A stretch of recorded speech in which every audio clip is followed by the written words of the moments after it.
In December of last year, I got signed as a male model. This is how I did it, what I've learned since then, and if you're looking to get signed by a modeling agency, some things that you might want to keep in mind.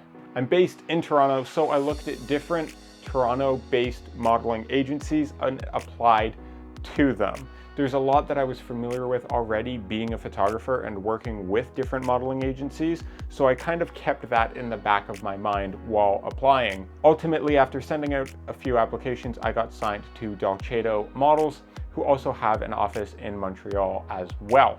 This just covers Canada for the most part, and then there is the possibility of getting other agents in different locations who specifically represent you there.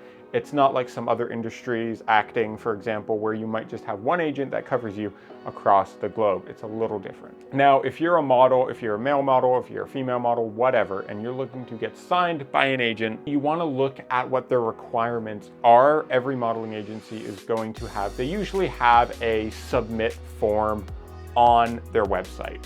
So you'll go to that and usually they'll have exactly what they're looking for. Sometimes modeling agencies will have open calls. It might be at a nearby mall, it might be at different events, or you can just get signed out in the wild. I have a friend of mine that did this. She was at an art gallery and actually got signed by somebody coming up to her, and a modeling agent, and asking her if she would be interested in that. But this only happens sometimes.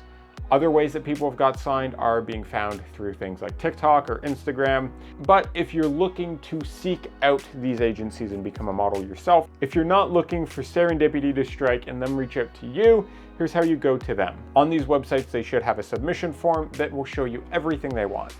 What your height requirements are. They will want your measurements. For me, this means my shoulders, my inseam, my waist, my height, my eye color, and my shoe size. That's at least what I think most of them ask for. Some of them would be a little more specific. They want your arm length, they want your chest, they want your shoulder, they want your hips, they want your waist, they want your everything. For female models, they'll include your bust, and they'll include like a couple more measurements because they're a little more specific in that way. Also your age, obviously. They'll also require you to submit a couple photos of yourself. So if you take a wide variety of them, you should be covered no matter what the agency requires.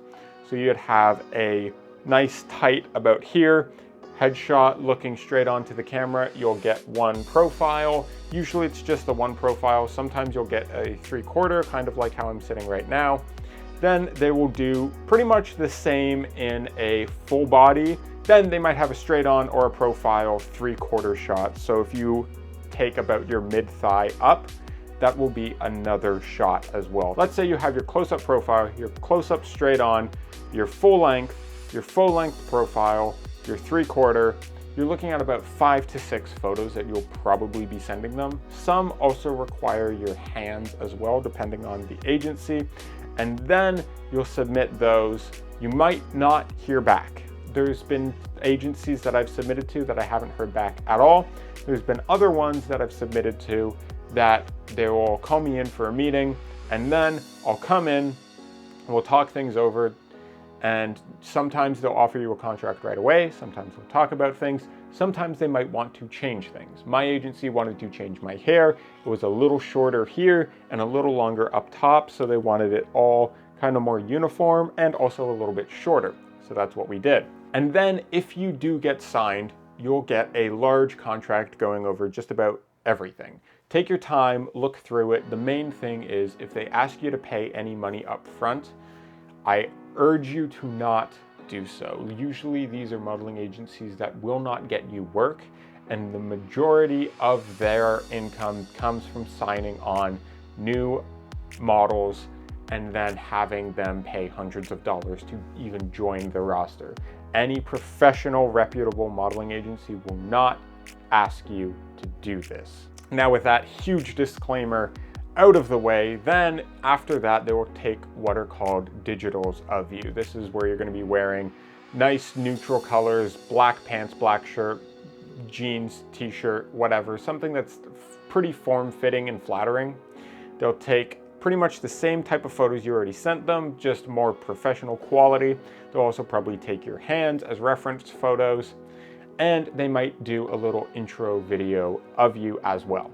Now, after you get signed, it depends on your market, it depends on your look. I have a bit of more of a distinct look, so I'm marketed at very particular clients. You might get a lot of work, you might not get a lot of work starting out, and they might do a developing phase of you where they have a lot of creative shoots. This is where photographers, makeup artists, stylists, models all come together to create something really cool for their portfolio. Nobody really gets paid for this because it's an exchange for everybody to have more work for their portfolio. So you'll go through quite a few of those, and then the more of those you do, the more variety you have in your book that then they can pass off to clients to hopefully get you booked. Sometimes it pays very well, sometimes it doesn't pay very well. The scale is huge. You can be paid $100 for a runway show. You could be paid $5,000 in one day for a campaign or more. It's a very wide scale. It can be glamorous at times. It's really not glamorous at other times. You can be staying in a hotel with 4 or 5 other models and you're all competitive in this one city and it's just chaos. Or, you know, you can be invited to these luxurious parties and people want to do things for you because you're pretty and all that kind of stuff. It's glamorous, but it's not at the same time. There's a wide array of it all. So if you're looking to get signed as a model, this is what you can expect and all the tools that you need to do so. For me, I've been a photographer longer than I started posing in front of the camera for my friends who were photographers as well, learned that I have an knack for it, and then sought out modeling agencies from there after even having a small portfolio of my own. If you're looking to model, if you're looking to get into modeling, this is what you can expect, and this is ultimately how I got signed and how you can get signed as a model. If you're new around here, consider subscribing to join along this journey with me. Remember to work hard, rest often, and as always, I'll see you on the next one.